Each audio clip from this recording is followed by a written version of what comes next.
Vamos lá. Semana passada nós tivemos uma palavra com a pastora Vanessa, dizendo que a sua vida tem um propósito. Ela não sabia, porque eu não contei para ela, nem sei onde que ela está agora. Está lá em cima. Não? Ah, está aqui. Ah, está aqui, atrás da coluna. Eu não contei para ela, mas hoje é uma continuação.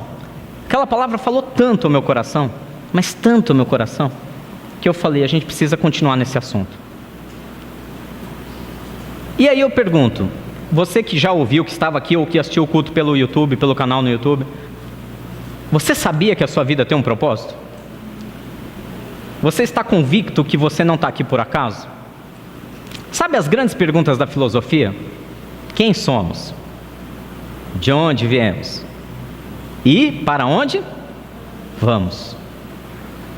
As três grandes questões do pensar filosófico. Três das maiores questões que mais inquietam a mente e o coração humano. Quem você é? De onde você veio? E para onde você vai? E quando ela estava trazendo essa palavra semana passada, falando sobre propósito, aquilo mexeu tanto comigo. Mexeu muito porque eu me identifiquei muitas vezes perdendo o rumo, perdendo o foco do propósito que Deus tem para nós, do propósito para qual nós fomos criados, do propósito para qual nós vamos alcançar. Segundo a palavra de Deus, a resposta é muito simples para essas três questões. Quem é você? Você é um filho de Deus, criado à imagem e semelhança do próprio Deus. Essa é a resposta bíblica. De onde você veio? A Bíblia ensina, e não apenas a Bíblia, mas se você for aí também fora, todo o estudo, toda a ciência secular vai dizer que o homem é formado por uma tríade. Alguns vão ficar apenas dizendo que é apenas corpo e alma, ou psique, mas aqueles que vão mais profundo, principalmente os grandes pensadores, e aí nós podemos citar inclusive, grandes filósofos da antiguidade, que vão dizer que além de corpo, além de matéria física, além de mente, de alma, de psique, você ainda tem um espírito. E a Bíblia relata que isso veio de Deus. Ele soprou o próprio fôlego de vida sobre nós e nos faz vivo. Já imaginou, você já percebeu? Seja num filme, seja infelizmente tendo o desprazer de ter presenciado algum ser vivo perdendo a vida. O corpo continua ali, mas o brilho se vai. O que acontece? É quando o Espírito que está dentro de nós retorna para Deus de onde veio. E para onde nós vamos depois disso? Seja no momento da morte, seja na volta triunfal do Senhor. Segundo a palavra, nós temos dois destinos. E cabe a nós escolhermos. Ou nós vamos ficar junto ao Pai, ou nós vamos ficar afastados dele eternamente. É uma escolha. E quando aquela palavra da semana passada veio, eu comecei a me inquietar, porque tudo bem, eu sei quem eu sou, eu sei de onde venho, eu sei para onde eu vou. Eu estou convicto disso e eu não tenho nenhum problema com essas três questões. Eu, Rogério, não tenho nenhum problema com essas três questões, estou muito em paz. Mas aquela palavra da semana passada falando que a sua vida tem um propósito me fez pensar, e no meio disso tudo? Enquanto eu vim e antes de eu ir de volta ao Pai, o que acontece durante essa vida? O que eu faço nessa terra? Eu tenho que ter um propósito. Não é um propósito do tipo, eu tenho que casar, ter filhos, construir uma casa, plantar uma árvore, escrever um livro e morrer. Não são propósitos assim. É um propósito maior, que conecta um com todos, que conecta a sua vida, a vida de cada ser humano. Tem que haver um propósito. Por que algumas pessoas, vocês já perceberam isso? Por que algumas pessoas, quando nascem nesse mundo, eles têm uma vida que eles simplesmente fazem algo extraordinário? Extraordinário. Sei lá, vamos falar agora, recente, tecnologia, Steve Jobs.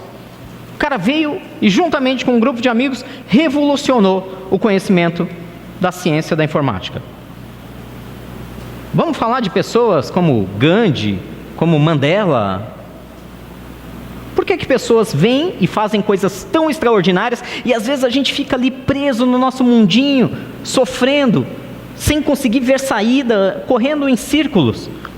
Por que algumas pessoas alcançam voos tão altos e outras ficam tão limitadas?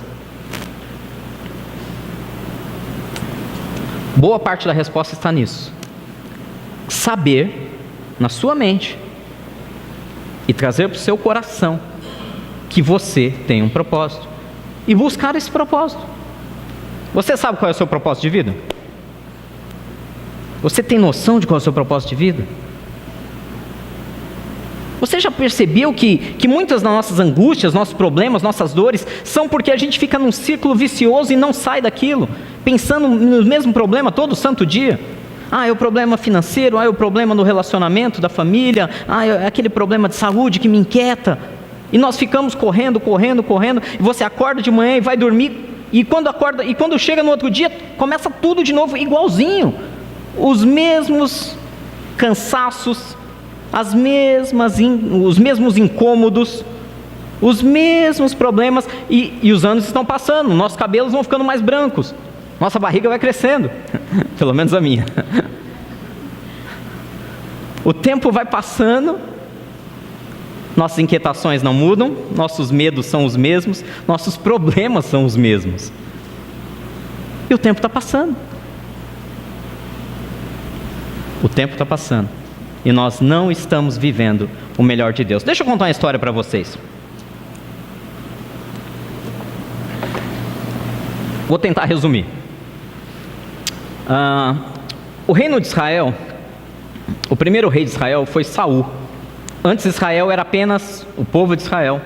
Eles eram estabelecidos como tribos, de acordo com os filhos de Jacó. Jacó teve 12 filhos, e cada um desses filhos foi formando a sua própria família, e as famílias foram crescendo, então cada um deles formou a sua tribo, num sistema não tribal como a gente conhece, o sistema africano ou asiático, mas muito mais parecido com o modelo europeu de clãs, de famílias. E essas 12 tribos eram todos parentes, eram todos o povo de Israel, e eles conviviam bem, mas eles começaram a ser atacados por uma série de povos, os filisteus, cananeus. Então eles decidiram se unir e levantar um rei, formar um reino mesmo.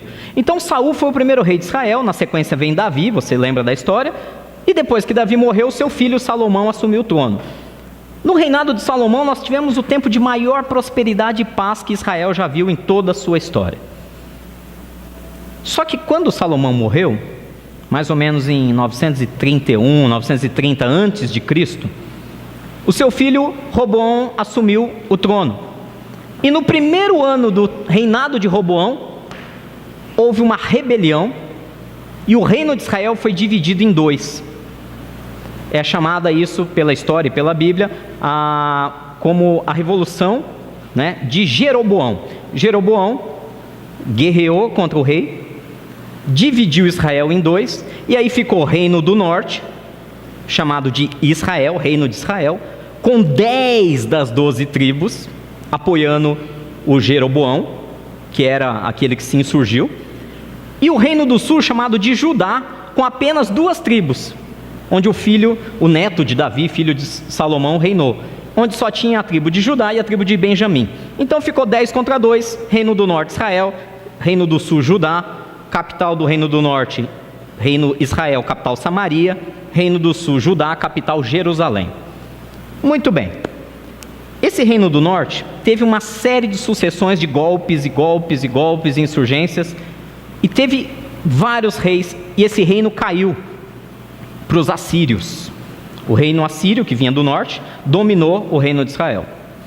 O que aconteceu com Judá, que estava embaixo? Depois que o reino do norte foi dominado, por quase 200 anos, o reino de Judá prosperou muito. Só que os assírios falaram: opa, peraí, por que a gente pegou só essa parte? Vamos descer um pouco mais para o sul, vamos destruir o reino de Judá também, com a capital Jerusalém. E os assírios fizeram um acordo com os egípcios que estavam no sul, apertaram de ambos os lados, o reino de Judá caiu. Quando? Aproximadamente 609 a.C. Ou seja, esse reino durou mais de 300 anos depois da rebelião que dividiu. O que aconteceu nessa época? Nessa época nós temos o nascimento de alguns profetas muito importantes. Um deles, Jeremias, um dos profetas que nós vemos nos textos bíblicos. Jeremias começou a avisar, falou: pessoal, vocês têm um propósito, e se vocês não entenderem, naturalmente vocês vão ser engolidos. O rolo compressor está vindo, o reino da Síria está vindo. O reino do Egito está vindo. Se vocês não entenderem qual é o propósito pelo qual Deus os colocou aqui, vocês vão ser esmagados. E o pessoal não deu ouvidos. Sabe o que fizeram com Jeremias quando ele começou a pregar? Para que as pessoas entendessem o seu propósito e se posicionassem e tivessem uma vida plena e feliz em Deus? Quando ele começou a pregar isso no pátio do templo, o sacerdote mandou o guarda do templo prender e açoitar Jeremias. E Jeremias foi preso, foi açoitado. Menos de um ano depois que isso aconteceu, exatamente do jeito que Jeremias profetizou, exatamente, aconteceu. Os assírios tomaram Judá. Levaram o rei, mataram o rei, pegaram os nobres, levaram escravos. Só que quando eles estavam começando a viver essa escravidão, aí vem um terceiro reino que não tinha nada a ver, que viu a fragilidade, viu que estava todo mundo brigando e todo mundo fraco, e tomou conta de tudo. Conhecido como Império Babilônico. Já ouviram falar? Vocês veem lá nos filmes, né, dos 300, depois a continuação, 300, a ascensão do Império. Os babilônios vieram e tomaram tudo. Tomaram dos assírios, tomaram do reino do norte, do sul, tomaram dos egípcios. Os babilônios tomaram tudo.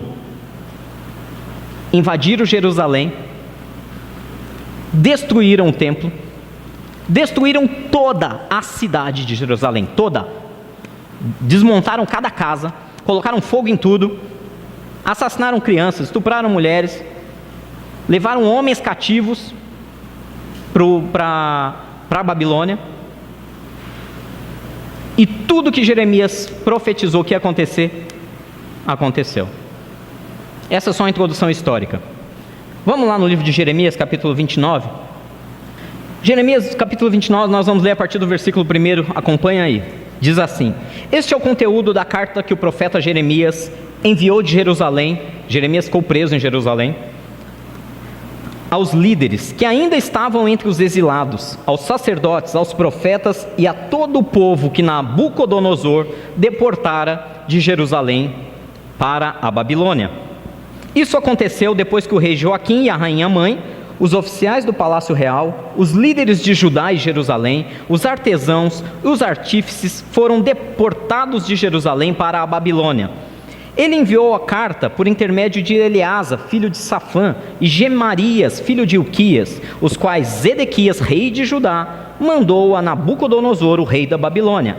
E a carta dizia o seguinte, 2 pontos. Versículo 4. Assim diz o Senhor dos Exércitos, o Deus de Israel, a todos os exilados que deportei de Jerusalém para a Babilônia: construam casas, versículo 5, e habitem nelas, plantem jardins e comam de seus frutos. Versículo 6, casem-se e tenham filhos e filhas, escolham mulheres para casar com seus filhos e deem as suas filhas em casamento, para que também tenham filhos e filhas. Multipliquem-se e não diminuam. Versículo 7, busquem a prosperidade da cidade para a qual eu os deportei, e orem ao Senhor em favor dela, porque a prosperidade de vocês depende da prosperidade dela. Versículo 8, porque assim diz o Senhor dos Exércitos, o Deus de Israel: não deixe que os profetas e adivinhos que há no meio de vocês os enganem, não deem atenção aos sonhos que vocês os encorajam a terem. Eles estão profetizando mentiras em meu nome, eu não os enviei, declara o Senhor. Versículo 10, e assim diz o Senhor: quando se completarem os 70 anos da Babilônia, eu cumprirei a minha promessa em favor de vocês, de trazê-los de volta para este lugar, porque sou eu que conheço os planos que tenho para vocês, diz o Senhor, planos de fazê-los prosperar e não de causar dano, planos de dar a vocês esperança e um futuro. Então vocês clamarão a mim, virão orar a mim, e eu os ouvirei. Versículo 13, vocês me procurarão e me acharão, quando me procurarem de todo o coração. Eu me deixarei ser encontrado por vocês, declara o Senhor, e os trarei de volta do cativeiro. Eu os reunirei de todas as nações e de todos os lugares para onde eu os dispersei, e os trarei de volta para o lugar de onde os deportei, diz o Senhor. Amém? Eu li o texto inteiro para que a gente possa pensar um pouco mais nessa palavra. Agora que você está habituado um pouco ou contextualizado com a situação, imagina a situação. Um profeta se levanta e diz: se você não trabalhar no seu coração e na sua mente os propósitos, você vai ser destruído. Aí o povo ignora e põe o profeta para apanhar e ser preso. A palavra se cumpre.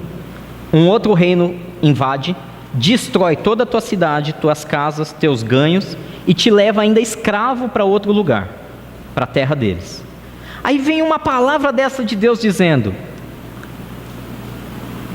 aí, onde você está escravizado, comece a construir casas, comece a plantar jardins, comece a ter filhos, comece a ter filhas, comece a casar os seus filhos e suas filhas. Trabalhe para prosperar o lugar que está te fazendo escravo, porque a sua prosperidade depende da prosperidade desse lugar. Eu sei que parece maluquice, mas o que Deus está dizendo? Deus está dizendo para o povo de Israel, e nessa manhã está falando para a gente, que independente do local onde nós estamos, independente da situação que nós estamos vivendo, nós temos que produzir frutos, como nós vimos semana passada. Gente, você consegue se imaginar? Você foi levado escravo, cativo. Que alegria você tem de ver aquele lugar prosperando.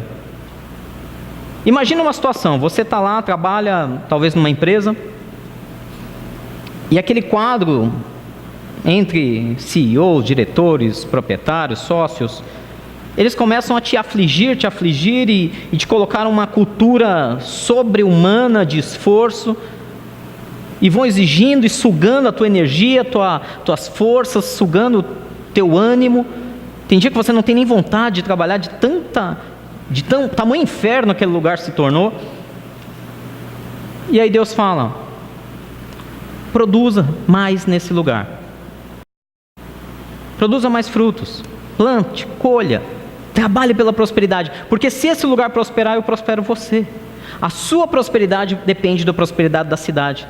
Imagina a loucura que é na cabeça você ter perdido tudo e Deus falar: tudo bem, já que você é escravo na Babilônia, faça o teu melhor aí na Babilônia. E o que Deus quer dizer para nós nessa manhã é: se você está escravo de uma situação, seja ela um problema conjugal, financeiro, seja ele um problema de saúde que está te atormentando, produza no meio desse problema, transforme a situação ao seu redor. Não é de fora para dentro. Meu irmão, minha irmã, deixa eu jogar uma realidade aqui. Hashtag trago verdades. Não é a situação ao seu redor. Não espere a situação ao seu redor mudar para você ficar bem. Transforme você a situação. Eu vi uma frase, essas frases de efeito, mas que eu achei excelente. Dizia assim: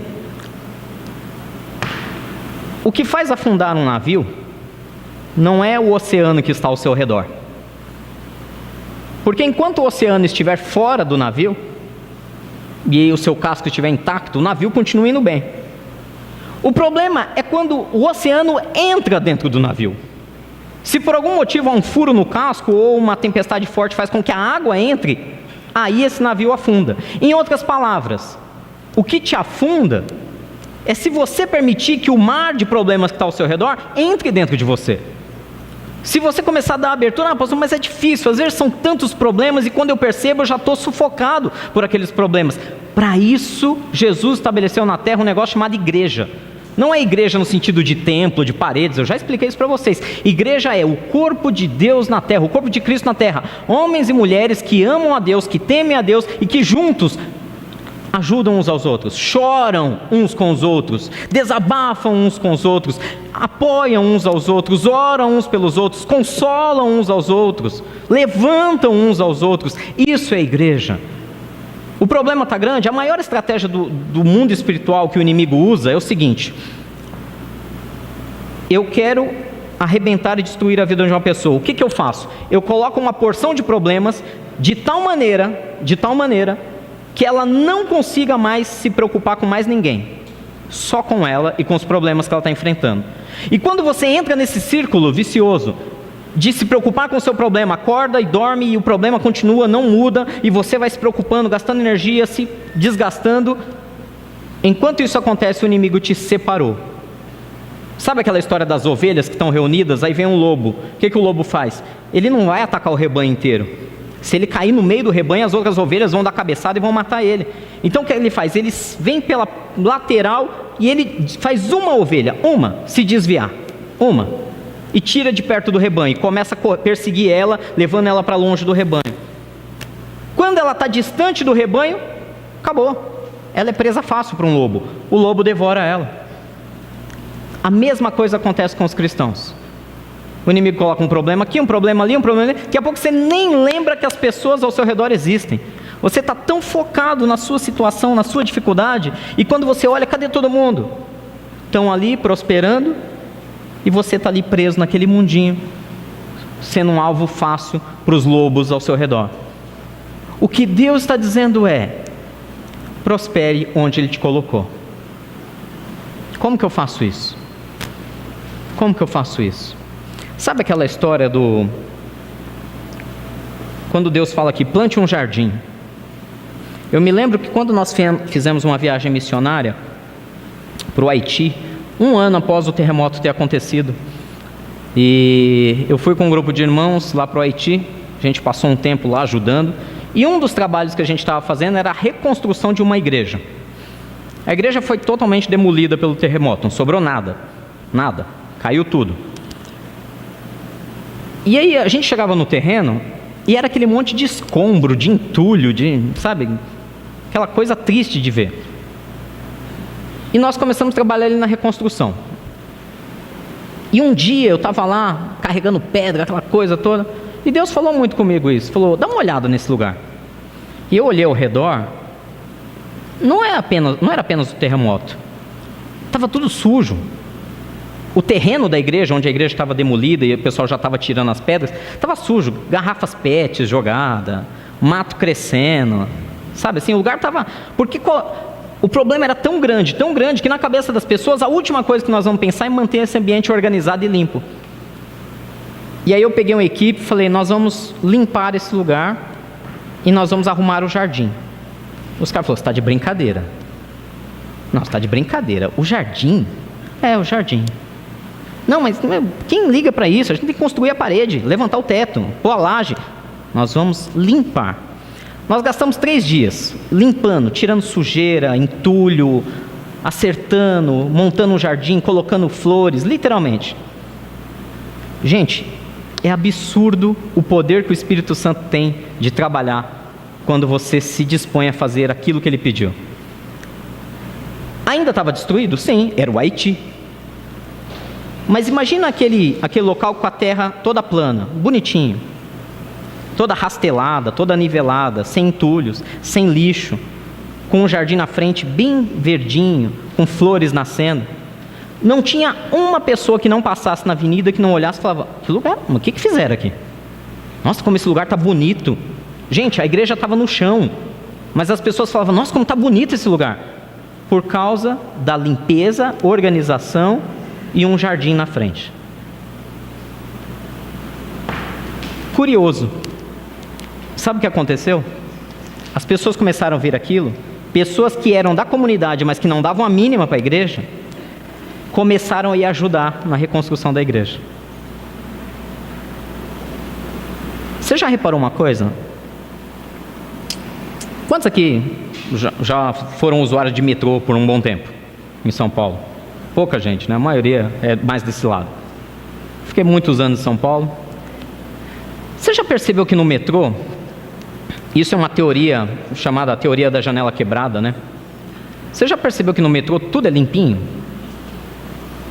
E quando alguém joga alguma coisa no chão do metrô, na plataforma ou dentro do metrô, todo mundo fica incomodado. Pô, o cara está jogando lixo aqui, porque está tudo organizado, está tudo limpinho. Aí você vai para a CPTM, o trem. Aí você pega a linha aqui, ó, Itapevi, Jandira, Barueri, Osasco. Aí você entra no vagão, aquela loucura, ambulante, lixo no chão. Porque as pessoas olham e falam: ah, já tem um monte de lixo no chão, para que eu vou procurar uma lixeira? Elas são induzidas a continuar aquele mau hábito. Vocês estão me entendendo, amém? Vamos trazer para a sua vida. Você está ali com o problema financeiro, saúde, casamento, ministerial. Você está ali com o problema. É como se fosse um grande vagão da CPTN indo para Franco da Rocha. Nem sei onde fica isso, estou falando por falar. Tá bom, vou falar de onde eu conheço, das minhas origens. Um grande vagão da CPTM indo para Guaianazes. Tua vida está ali. Aquele barulho, aquele balanço do trem, aquela balbúrdia de camelô e vendedor gritando, o chão todo sujo de embalagem de bala, de picolé. E ali é a tua vida. Você tem a opção de descer, fazer o seu trajeto da sua maneira, ou você tem a opção de começar a transformar aquele ambiente. E é disso que Deus está falando. Não fique preso no seu problema. Já que você é escravo, já que a Babilônia tomou a sua vida, Babilônia, entenda, problemas diversos, e te levou cativo, ao invés de chorar, chegue lá onde você está cativo e comece a fazer a diferença. Sua vida tem um propósito. Vamos dar um exemplo mais prático? Onde que vocês moram? Aldeia da Serra. Puxa vida, Aldeia da Serra. Ah, mas é engraçado. Às vezes eu estou ali na padaria, estou conversando com um, conversando com outro. É uma coisa de maluco. Você começa a conversar com a maioria, estou falando a maioria dos moradores aqui da aldeia, e infelizmente poucos conseguem valorizar. É sempre reclamação. Não, mas a aldeia não é mais a mesma. Não, a aldeia agora tem muito barulho. Não, porque vizinho, não, porque isso, porque aquilo. Problemas disso, problemas diversos. O pessoal está focando naquilo que é ruim. Não, porque as pessoas da aldeia, não, olha, eu falo, eu estou morando aqui há 20 anos e o pessoal aqui, eu não sei nem o nome do meu vizinho, porque o pessoal é estranho, o pessoal...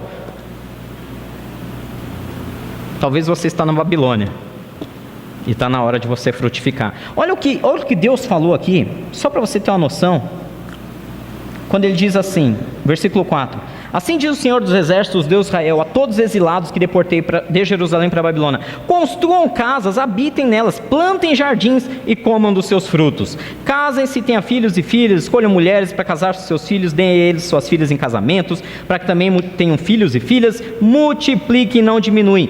Busquem a prosperidade da cidade para a qual eu os deportei e orem ao Senhor em favor dela. O que você está plantando na Babilônia que você está hoje? O que você está plantando? Às vezes você está dentro da sua empresa, do seu negócio, você está amaldiçoando ele. Ah, essa porcaria. Ah, nossa, como eu estou cansado. Ah, eu não aguento mais fazer isso. Você está lá na Babilônia e está destruindo. E Deus está falando: ore para a prosperidade desse lugar. Ah, mas eu não quero mais, eu não aguento mais. Ore. Se Deus vai te colocar em outra situação, outro negócio, outra empresa, outro trabalho, outro serviço, ore pela prosperidade do que você tem hoje, do que está nas tuas mãos. Às vezes a gente fica sonhando, eu gostaria que minha casa tivesse assim, gostaria que minha família tivesse assim, gostaria que minhas finanças tivessem assim, e a gente fica olhando, a gente discutiu muito isso na terça-feira no nosso grupo de discipulado.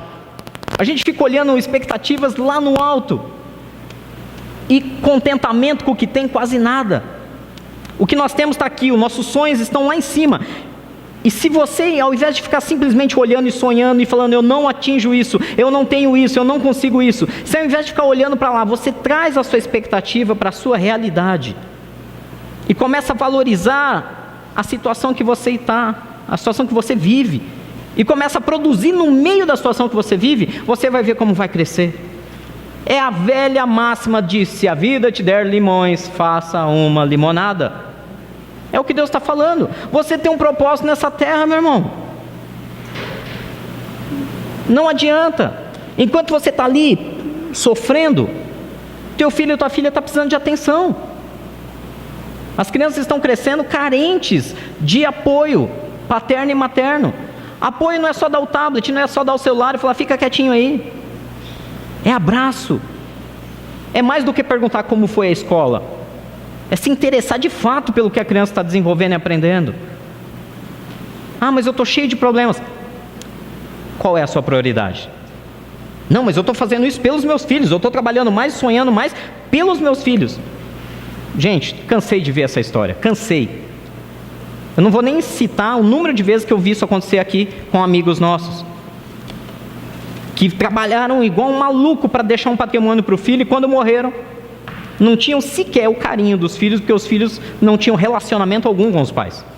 Não adianta deixar uma fortuna, mas deixar um vazio que só pode ser preenchido pelo amor de um pai e de uma mãe. Pessoas maldosas, arrogantes, famílias que se destroem depois que o pai e a mãe morrem e que se matam pela herança. Por quê? Porque aprenderam dos pais que o mais importante é o dinheiro que eles vão deixar, e não o relacionamento. Irmãos que deveriam suportar e dar suporte e ajuda uns aos outros, deveriam se abraçar, deveriam chorar juntos, deveriam celebrar juntos as conquistas. Irmãos se odeiam e não se falam. Alô? Tem alguém aí? Por que isso acontece? Porque não entenderam o propósito. Para que nós fomos criados? Nós vimos isso semana passada. Para produzir frutos para o reino de Deus. E nós ficamos tão debilitados com o nosso problema, que nós estamos sendo separados do rebanho por um lobo, para sermos presa fácil.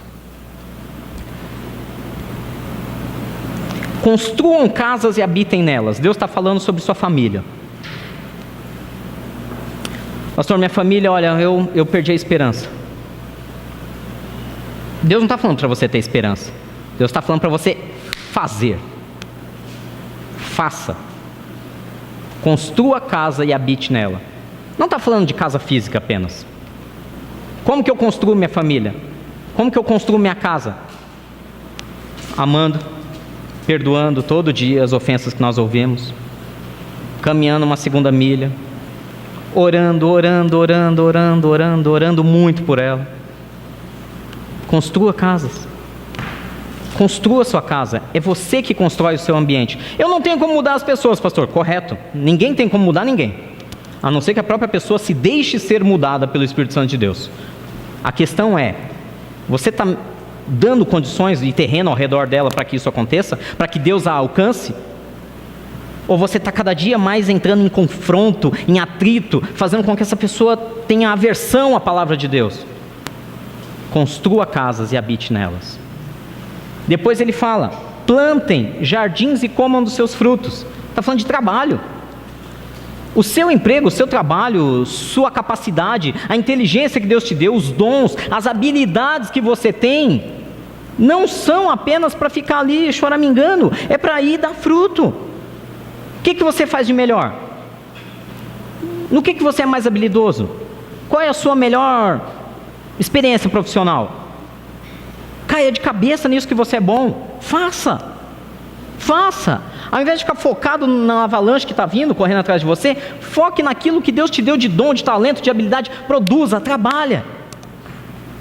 Ah, mas só de imaginar que isso não vai dar certo. Deixa eu contar uma história rápida para vocês. Pedro, o apóstolo Pedro, diz a palavra de Deus que ele e seus irmãos saíram para pescar durante a noite, a madrugada.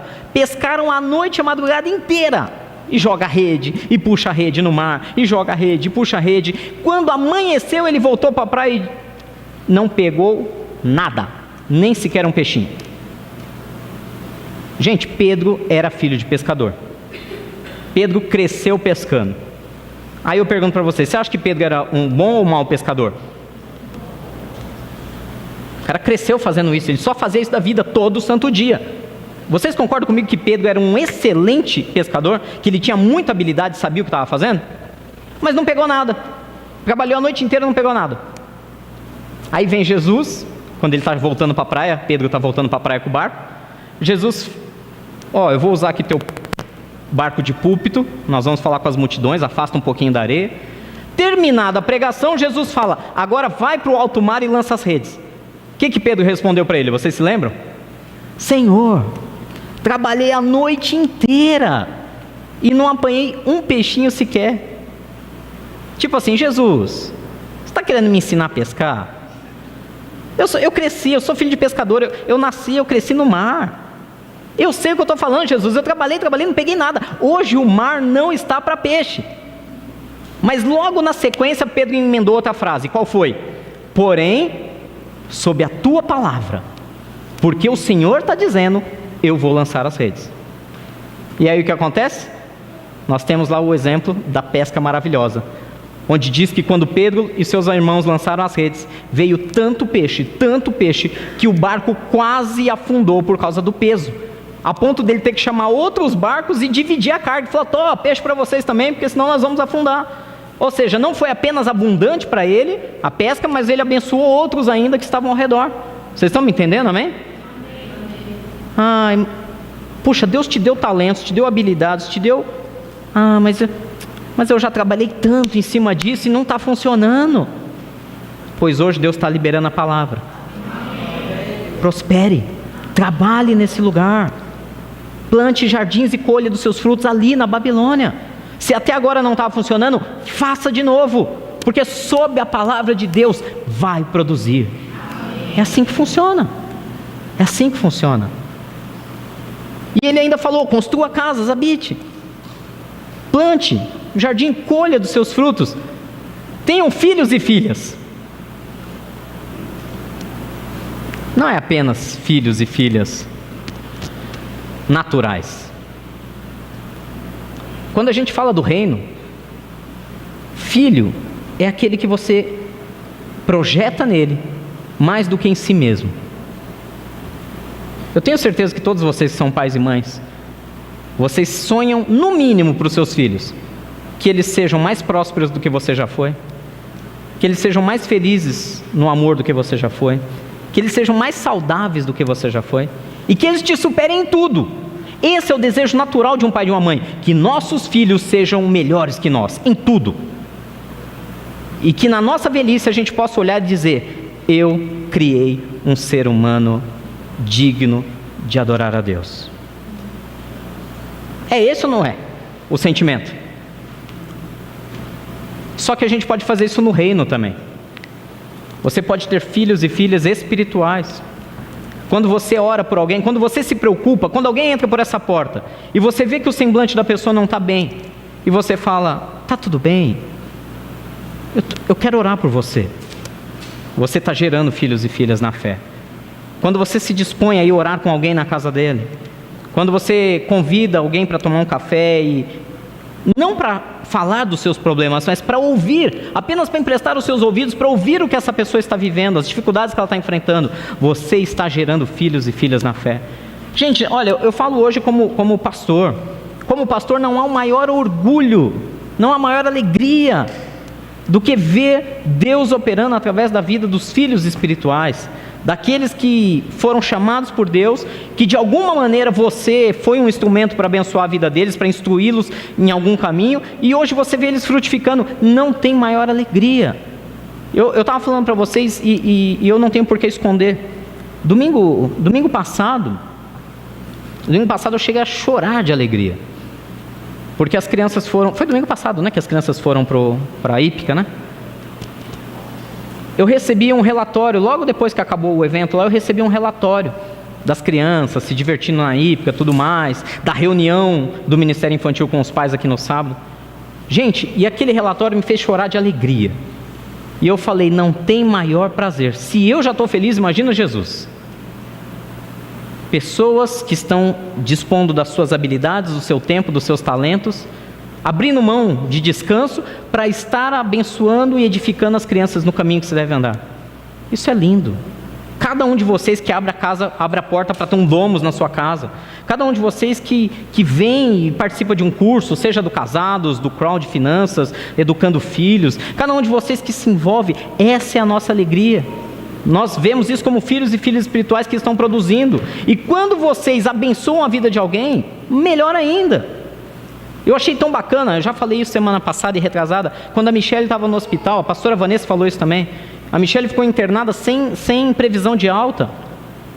E espontaneamente, alguns irmãos daqui foram lá visitar e orar por ela lá no hospital. Não precisou o pastor ficar falando, vai lá, ora por ela, eu vou também, mas vai você. Não, quando a gente chegou, já tinham passado uma série de irmãos pelo quarto dela, a gente chegou quase no fim da tarde, e ela tinha recebido visitas o dia inteiro, espontaneamente, ninguém precisou pedir. E as pessoas oraram por ela, abençoaram a vida dela. Quando nós chegamos no fim da tarde, ela estava tão bem, que na manhã seguinte ela já recebeu alta. Ah, foi porque o pastor orou por ela. Não, quando o pastor chegou ela já estava bem. As pessoas que a visitaram durante o dia oraram por ela e ela melhorou com a oração daqueles irmãos. E ela não tinha previsão de alta. Produza. Pastor, mas está tão difícil. Meu irmão, deixa eu te explicar uma coisa. Mais uma frase de para-choque de caminhão. Eu amo essas frases de para-choque de caminhão. A vida é dura para quem é mole. A vida é dura para quem é mole. Pastor, você não sabe o que eu estou passando. Não estou te julgando. Se está difícil, o que eu estou dizendo é, estamos aqui para isso. Para te ajudar, para te ouvir, para chorar junto. Mas para celebrar junto quando vier a vitória. Seus irmãos estão aí para isso. Eles estão aí para isso. Uns pelos outros. Prospere a cidade para onde Deus te levou, porque a sua prosperidade depende da prosperidade dela. Ai, porque esse lugar, os clientes daqui só por Deus. Ah, Jesus, cliente da aldeia é uma dor de cabeça. Muda a frase, meu irmão. Muda a frase. Senhor, o Senhor me colocou aqui por algum motivo. O Senhor me deu uma casa aqui por algum motivo. O Senhor me trouxe aqui para essa igrejinha pequenininha, escondida, no fim da rua sem saída, por algum motivo. E eu quero abençoar esse lugar. Eu quero produzir, eu quero abençoar meus vizinhos. Eu nem sei o nome deles, mas eu quero orar por eles, Deus. Eu ouço eles brigando, quebrando o pau lá dentro de casa. Deus, eu vou orar até que o Senhor entre com amor e com respeito dentro dessa casa. Porque os filhos não merecem ver isso. É assim que você prospera um lugar. Senhor, as finanças estão todas gravadas. Olha, não tem dinheiro, e quem tem está escondendo, e aquela coisa e tal. Senhor, ore para que os investidores, ore por isso sim, para que os investidores sejam tocados por Deus e voltem a gerar empregos. Ore por isso. Ao invés de reclamar, não estou dizendo que você não tem o direito, tem todo o direito de reclamar de governo. Inclusive, vocês sabem a minha postura quanto a isso. Eu brinco que você não pode, falo sério, você não pode de maneira nenhuma misturar reino de Deus, que é uma coisa espiritual, que é a realidade que a gente vive, com reinos humanos e política humana. Não dá, as duas linguagens não conseguem falar juntas nunca. Mas eu costumo dizer que é nosso papel apoiar um governo e votar nele até ele assumir o poder. E quando ele assume o poder, é nosso papel de todo cidadão ser oposição. Ai, pastor, que absurdo. Não oposição besta, sem fundamento, mas oposição no sentido de, olha, isso aqui está errado, isso aqui tem que melhorar. Eu aprendi isso com essa minha amiga. Eu tenho uma amiga que mora na Suécia e a gente estava conversando outro dia sobre isso. Ela falou, é incrível, o senso de cada cidadão. Eles vão, lutam, apoiam, elegem. Quando eles elegem, automaticamente parece que todos viram oposição. Todos, 100% da população é oposição do governo. Como assim? Mas não é essa oposição que a gente está acostumado nessa nossa política infantil ainda no Brasil. Nós estamos falando de uma política onde a população cobra aquilo que é direito dela, denuncia o que acha que está errado, mas também celebra e aplaude aquilo que acha que está certo.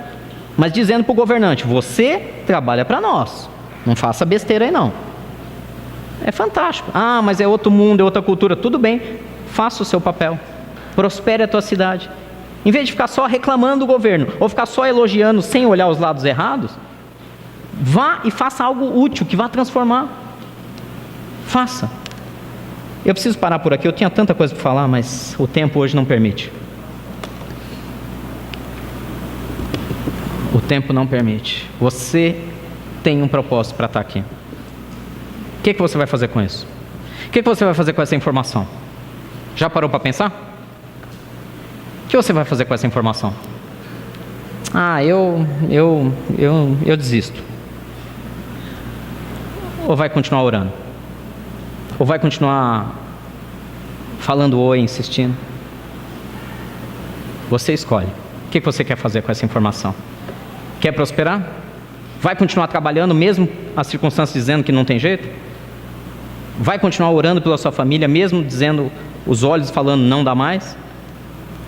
Vai continuar falando do evangelho e abençoando seus vizinhos, amigos, colegas de trabalho, familiares, mesmo que não estou vendo o resultado?